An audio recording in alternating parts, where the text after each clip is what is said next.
성도님들, 오늘 설교를 위해서는 사실상 사무엘상 19장의 스토리부터 시작을 해야 되는데요. 왜냐하면 이전에도 물론 사울 왕이 다윗을 견제하긴 했지만 실상 공개적으로 천명해서 다윗을 죽이려고 혈안이 되기 시작한 것은 바로 사무엘상 19장 여기서부터 시작이기 때문입니다. 그러다 보니 이때부터 다윗은 진짜 크고 작은 위기의 연속입니다.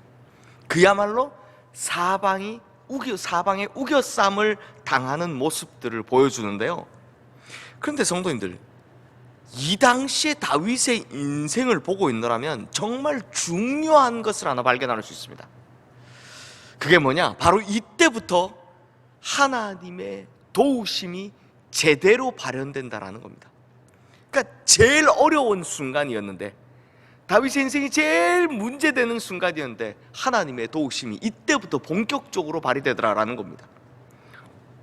사실상 사무엘상 19장부터 이제 다윗이 사울에게 막 제대로 쫓겨다니기 시작하는데요, 자세히 보면 그 숱한 위기 속에서도 다윗의 지략이나 다윗의 모사로 문제가 해결된 경우 단 한 번도 없습니다.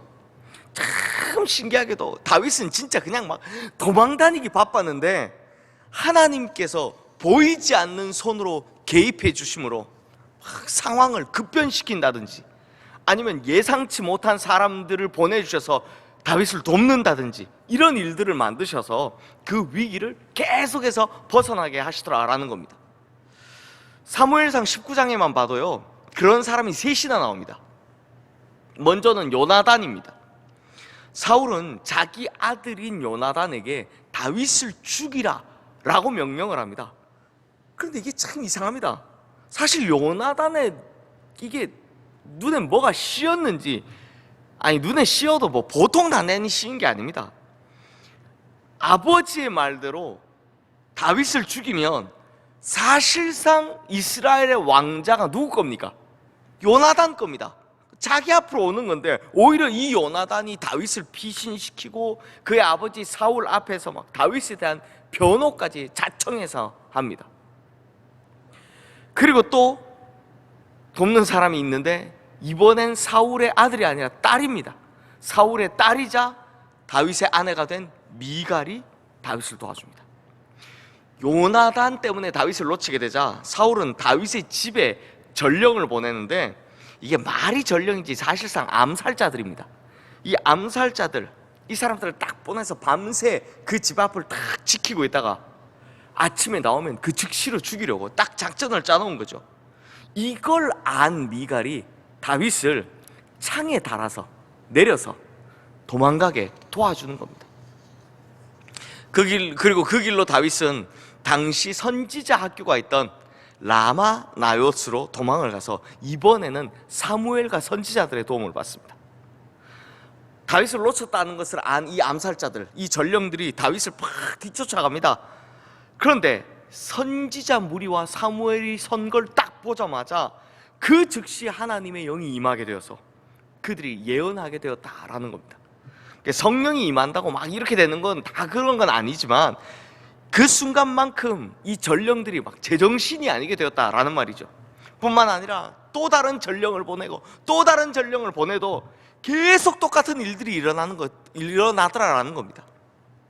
결국 보다 못한 사울이 직접 찾아가는데 사울마저도 성령에 붙들려서 예언을 하고 하루 밤낮을 벌거벗은 채로 이 선지자 무리 가운데 누워있는 그런 추태를 보이게 됩니다. 그러니 한번 보십시오. 이건 완전히 하나님께서 연거푸 간섭하시고 개입하심으로 다윗을 철저하게 보호하시는 거죠.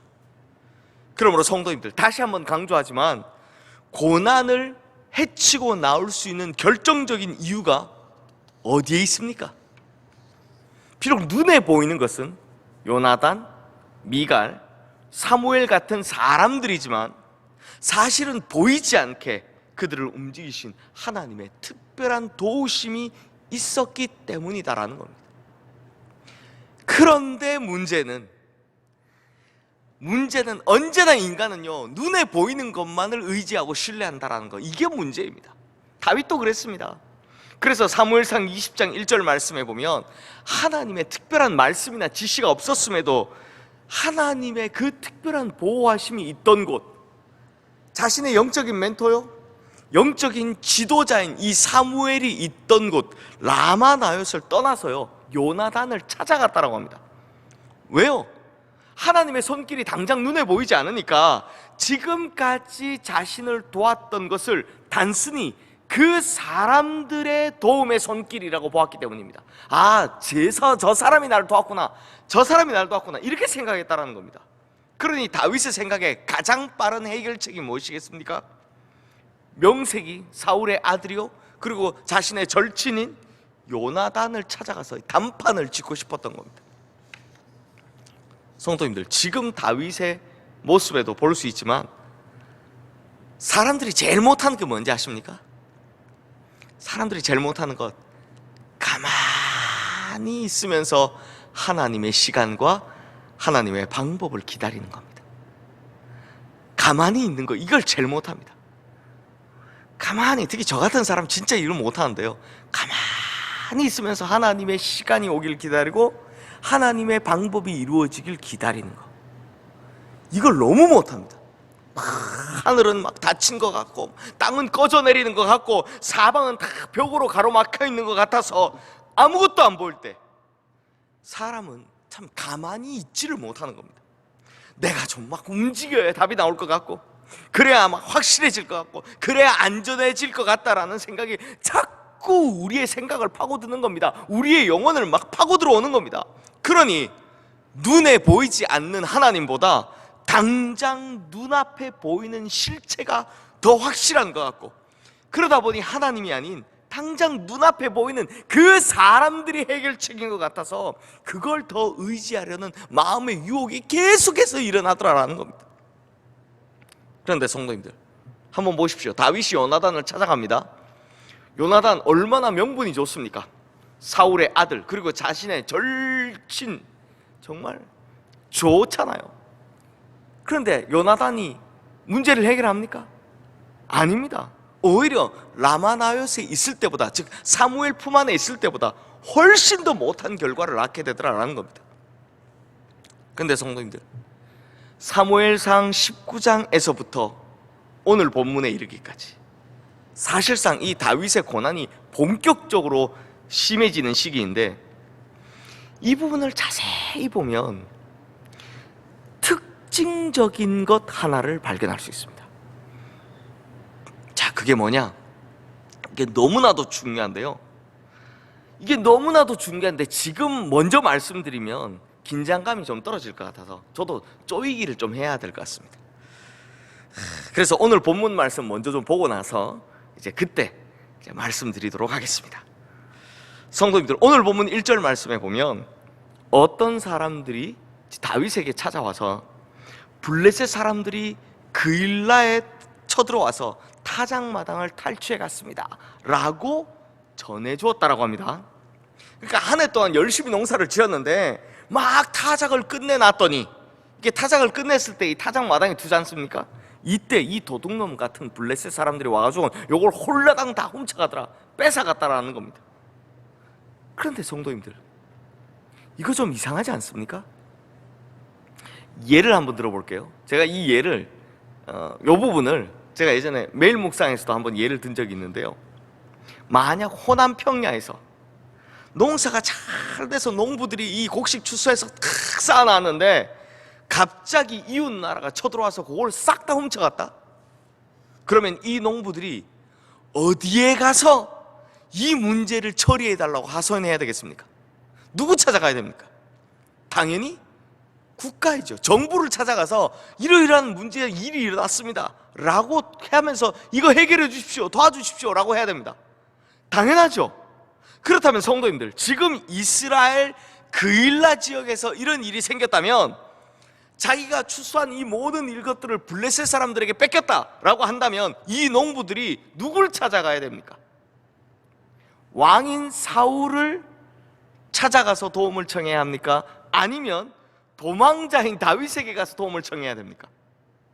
이건 당연히 이스라엘의 왕인 사울을 찾아가서 도움을 청해야 되는 거 아닙니까? 그런데 왜 지금 이 사람들은 도망자인 다윗에게 찾아와서 이 도움을 요청하고 있을까요? 왜 이런 참 신기하고도 이상한 일이 벌어졌을까요? 왜냐하면 바로 이 사건부터 다윗의 왕국이 서서히 시작되기 때문입니다. 이제 점점 때가 차고 있다는 거죠. 그렇다면 제가 이렇게 말씀드릴 수 있는 증거가 뭐냐? 성도님들, 앞서 제가 한번 쪼이기를 했죠. 이것이 중요하다라고 했던 그 내용 이제 이야기해 보겠습니다. 성도님들, 제일 처음에 사무엘상 19장에서부터 고통이 시작되고 고난이 시작되죠. 그리고 오늘 본문에까지 이르렀습니다. 여기까지 다윗은 사울에게 쫓겨다니면서 엄청난 박해를 겪었다라고 합니다. 그럼에도 하나님께서는 요나단 혹은 미갈 그리고 사무엘 이런 사람들을 보내서 도우셨지만 정작 다윗은 보이지 않는 하나님의 손을 보지 못했습니다. 믿지 못했던 거죠. 그래서 자기 힘으로 하려고 했다가 오히려 더더욱 곤란하게 되고 지금은 어떻게 됐다고요? 거의 거처도 없이 막 광야를 떠돌아다니면서 도망을 하게 되었다라는 겁니다. 그래서 우리가 어제 본 사무엘상 21장에서는 제사장 아히멜렉을 찾아가서 밥이라도 얻어먹으려고 거짓말을 하고, 또 이전에 하나님만 의지했던 순수한 소년의 모습 온데간데 없이 골리앗의 칼을 들고선 이만한 것이 없습니다 라고 좋아하던 그런 다윗의 모습도 변해버린 모습도 보았습니다. 그리고 그걸 들고 블레셋 땅 가드로 들어갔다가 죽을 위기에 처하자 살아보려고 막 미친 척을 하는 거예요. 막 침을 수염에다 흘리고 막 대문에다 자기 몸을 긁는 이런 모습도 보게 되죠. 그런데 성도님들, 사무엘상 19장부터 오늘 본문까지 그 위기 속에서의 다윗에게서 찾아볼 수 있는 특징적인 것이 무엇이냐? 그 하나가 뭐냐? 자, 드디어 답이 나오는데요. 정답은 단 한 번도 다윗의 입에서 여호와 혹은 하나님이란 말이 나오지 않았다는 겁니다. 사무엘상 19장부터 오늘 본문 앞까지 쫙 보면 다윗의 엄청난 고난들이 막 급박하게 돌아가는데 단 한 번도 하나님 여호와 찾지 않았다는 겁니다. 성도님들, 사실 위기 속에 있으면 수도 없이 빠르게 많은 선택을 해야 하는 과정을 거치지 않습니까? 어디로 도망가야 될지, 라마나요스에 있어야 될지, 아니면 요나단 찾아가야 될지, 아니면 이스라엘에 있어야 할지, 블레셋으로 망명을 가야 할지, 그 수많은 선택의 기로에서 다윗은요 단 한 번도 하나님을 찾은 적이 없었다는 겁니다. 단 한 번도 하나님께 물어본 적이 없었다는 겁니다. 다 자기 계산대로 자기 생각대로 한 거죠. 그런데 오늘 본문 2절 말씀 한번 보십시오. 우리 함께 읽겠습니다. 이에 다윗이 여호와께 묻자와 이르되 내가 가서 블레셋 사람들을 치리이까? 여호와께서 다윗에게 이르시되 가서 블레셋 사람들을 치고 그 일날을 구원하라 하시니. 자, 보셨습니까? 이에 다윗이 여호와께 묻자와, 그러니까 처음으로 이 19장 이 고난이 박해가 제대로 시작된 이후로부터 처음으로 다윗의 입에서 여호와라는 말이 나오고, 그리고 또 처음으로 다윗이 여호와께 묻고 있더라라는 겁니다. 그러므로 여기서 우리가 알 수 있는 것이 뭡니까? 여기서 우리가 무엇을 알 수 있습니까? 바로 다윗이요, 다시 예전에 그 순수했던 영성으로, 그리고 하나님께서 원하시는 왕이 되기에 부족함이 없는 영성으로, 또한 그 어떤 고난 중에도 흔들리지 않는 영성으로 회복되고 있을 뿐만 아니라 더욱더 단단히 갖춰지고 있는 모습을 발견할 수 있다는 겁니다. 그렇다면 성도님들, 이제 궁금한 것이 하나 생겼는데요. 아니, 위기에 휩싸여서 정신없이 도망가는 통에 하나님의 하자도 여호와의 여자도 찾지 않던 이 다윗이 대체 어떻게 이렇게 영성을 회복하고 점점 발전시켜 나갈 수 있었을까 하는, 이게 궁금하죠. 근데 성도님들, 답은 딱 하나밖에 없습니다. 뭐냐? 바로 광야입니다. 광야. 성도님들, 광야가 어떤 곳입니까? 광야는 아무것도 없는 곳입니다. 즉 도움이 될 만한 것이라고는 아무것도 눈에 보이지 않는 곳이 바로 광야입니다. 다윗은 숲에도 숨어보고 굴에도 숨어보고 결국 이 많은 곳을 떠돌아다녀 봤지만 이런 곳은 나의 영구한 피난처가 될 수 없다는 것을 광야 생활을 통해 깨닫게 된 거죠. 이와는 반대로 오직 하나님께서만이 나의 유일한 피난처가 되신다라는 걸 어디서 배웠다고요? 광야에서 배운 겁니다. 성도님들, 이것이 바로 광야에서 만들어지는 영성인 겁니다. 정확히는 이것이 바로 광야에서만 만들어질 수 있는 영성이다라는 거죠. 아무것도 없는, 그저 적막함만이 가득한 그 광야에 홀로 던져졌을 때 결국 주님밖에는 나의 피난처가 없구나, 주님밖에는 내가 의지할 리가 없구나, 이 소중한 것을 거기서 깨닫게 된다라는 겁니다. 사랑하는 성도님들, 이 참 놀라운 것이요, 이 광야라는 말이요 히브리어로요 다바르인데, 이 다바르라는 말에서 파생된 단어 중에 하나가 뭐냐? 다발입니다. 다발. 이 다발이 뭐냐? 하나님의 말씀입니다. 하나님의 말씀. 그러니까 이게 무슨 말입니까? 하나님의 말씀을 들을 수 있는 가장 좋은 곳이 어디라고요? 바로 광야라는 겁니다. 하나님의 음성을 들을 수 있는 가장 적합한 곳이 어디냐고요? 바로 광야라는 겁니다.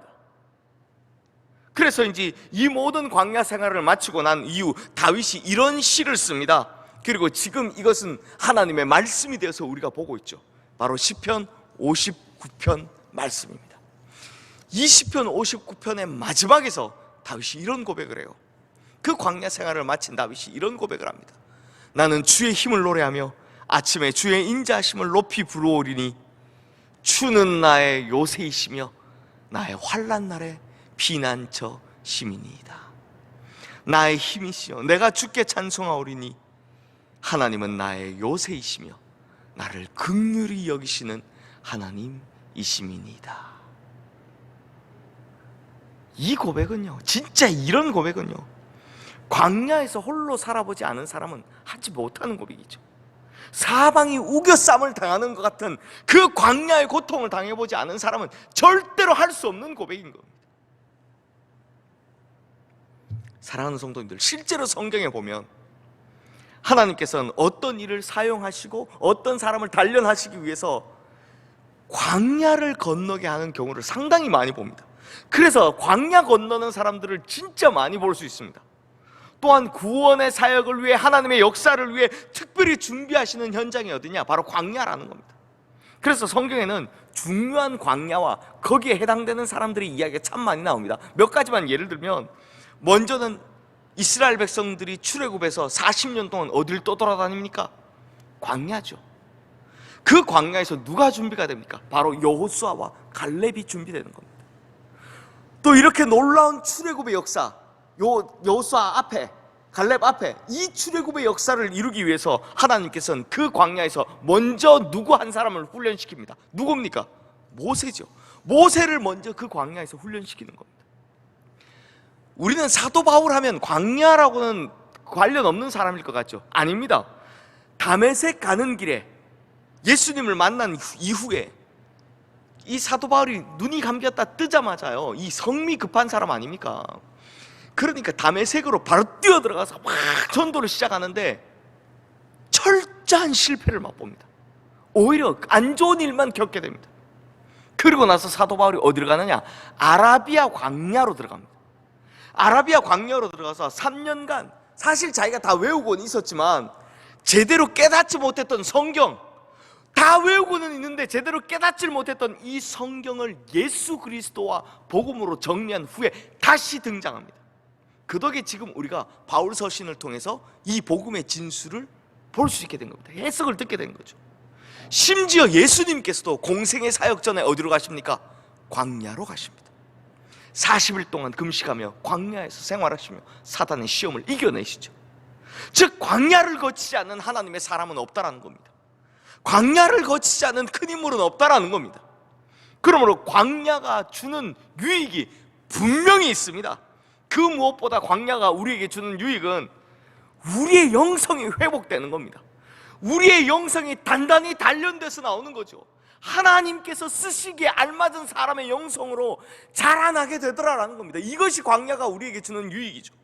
그러므로 성도님들, 그냥 광야가 주는 이미지 있죠. 아무것도 없다, 춥고 배고프고 막 무섭고 외롭다, 이런 이미지에 지레 겁먹지 마시고 항상 광야가 주는 유익, 이걸 먼저 기억하시는 우리 성도님들 되시기를 바랍니다. 그리고 우리가 진짜 광야에 있다 할지라도 우리 눈에만 보이지 않지 실제로는 하나님의 특별한 도움의 손길이 함께 한다는 것, 항상 함께 한다는 것 절대로 잊지 마시기를 바랍니다. 그래서 이렇게 광야를 잘 통과하고 나오시면 우리도 다윗처럼 이런 고백을 하게 될 줄로 믿습니다. 주는 나의 요새이시오, 나의 환난 날의 피난처시라. 그리고 나를 긍휼히 여기시는 하나님이시라고. 그러므로 인생의 광야를 지날 때 절대 두려워하거나 좌절하거나 낙심하지 마시고 오직 보이지 않으시는 하나님의 손길을 믿고 나가셔서 그 영성을 회복하고 자라나게 하시는 우리 모든 성도님들 되시기를 주님의 이름으로 축원합니다. 그리고 이제 마지막으로 하나만 더 말씀드리자면, 성도님들 오늘 본문 2절 말씀, 우리 방금 읽으셨던 이 말씀 보시면 드디어 광야에서 영성을 회복한 다윗이 하나님을 찾죠. 처음으로 하나님을 찾습니다. 그런데 하나님을 찾자 하나님께서 어떻게 반응하십니까? 참 재밌는데요, 즉각 응답하십니다. 가라, 블레셋 사람들을 치고 그 나라를 구원하라. 즉시로 응답하십니다. 침묵하지 않으십니다. 즉시로 응답하시죠. 성도님들, 이것이요 광야에서 영성을 회복하는 이에게 하나님께서 반응하시는 모습, 하나님께서 주시는 그 광야를 통과한 사람들에게 하나님께서 주시는 은혜가 바로 이겁니다. 어떻게 해요? 즉시로 응답해 주신다. 묻자마자 내가 기다렸다는 듯이 응답해 주신다. 그러므로 우리 성도님들, 광야를 걸어가는 인생의 순간이 오면 깊은 영성을 얻기 위해 기도하십시오. 광야에서 힘들고 어렵고 정말 정신없고 그래서 도망 다녔던 다윗처럼 하나님을 놓치는 것이 아니라 광야에서 만들어질 깊은 영성을 구하시기를 주님의 이름으로 축원합니다. 그리고 나서 그렇게 만들어진 깊은 영성을 통해 뭘 해야 하느냐? 하나님을 찾으십시오. 하나님께 물으십시오. 그러면 하나님께서는 즉시로 응답하실 줄로 믿습니다. 뿐만 아니라 하나님의 역사를 위해 광야에서 영성이 회복된 우리를 하나님의 구원 역사에 사도 바울처럼, 모세처럼, 여호수아와 갈렙처럼 우리 또한 크게 사용하여 주실 줄로 믿습니다. 우리 시간 함께 찬양하며 기도의 자리로 나가겠습니다.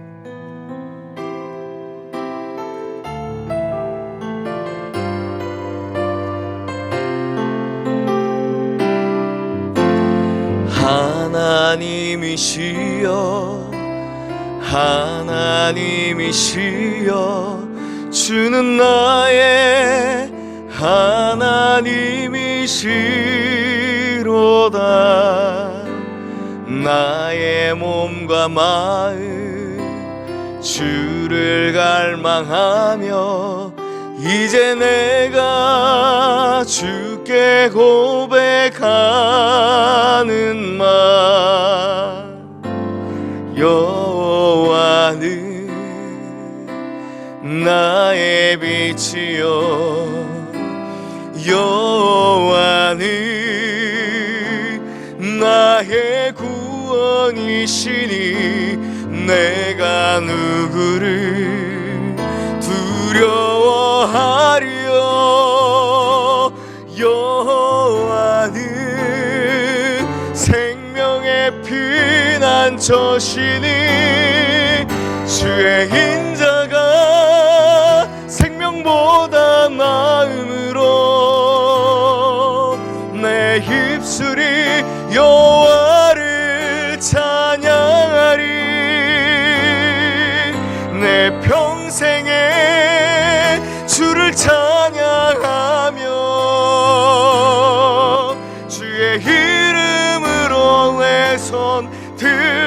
여호와는 나의 힘이요 여호와는 나의 빛이요 여호와는